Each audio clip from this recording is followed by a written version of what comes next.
Nina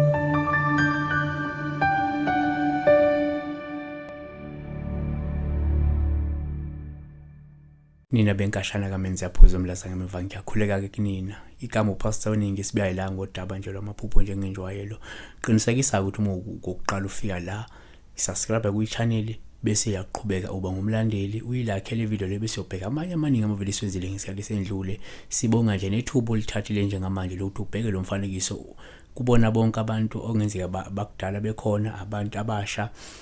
nabasazosijoyina futhi ngendlela uNkulunkulu nonke akaninze kahle nonke akanibusisi sibheka la iphupho kafushane nje ngenjwayelo mina ke ngupastor oningi unelisiwe kashabala luthi unjani mfundisi ngicela ukubuza la ukuthi uma uphupha ngiphuphe ngisesitolo ngithenga ingubo zokugqoka uma ngisamele ku ngibona ex yami igqoka ijacket yami uma ngibuka iyangishalazela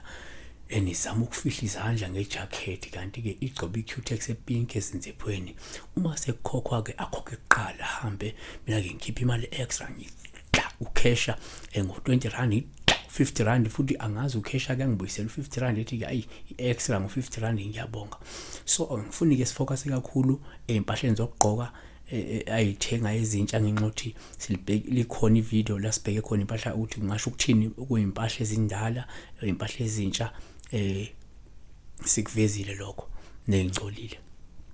saphinde saliveza udaba lwezimali ukuthi imali isho ukuthini moyibona noma uyithenga noma uphiwa asifocus kuyijacket asifocus kuyimpahla egqokwe omunye umuntu yes abantu abafani omunye uyichaza ngendlela ehlukile iyokugqokwa kwempahla kodwa normally noma ke ngokuvamile uma uphupha umuntu egqoka izingubo zakho uphawu uma ezigqoke ngaphandle kwemvume yakho osuke lokutshela ukuthi lo wamuntu kungenze ukusebenzisa isimo sobunhlanhla bakho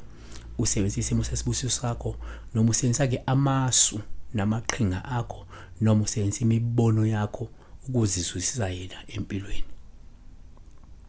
okungenzeka mhlawumbe wake washare naye ama ideas athile njengamanje mhlawumbe usebenzisa lawo ama ideas ukuze azuze empilweni yabona noma ke uyakuyuza lo muntu kwesisikhathi singathi thina uyakuyuza to his or her advantage uyabona number 2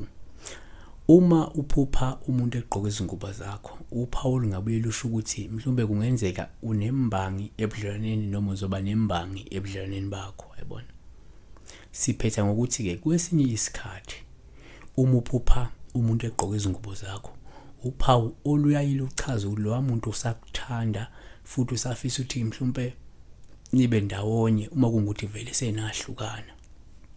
yabona ke ngenze kuyasaba ukusho ukuthi ukukhonzile usakuthanda usafisa niqhubeke nothando kodwa uthothi kunjalo ngaleyana but ukuze ube nesiqiniseko thatha ucingo umfonele SMS umuze ukuthi njani hayi ngithi ngiyakuhlola nje yozwa iseqhuma lapha yazi phela ngisafisa kulona mawusho kanjani akekho lapho soyobona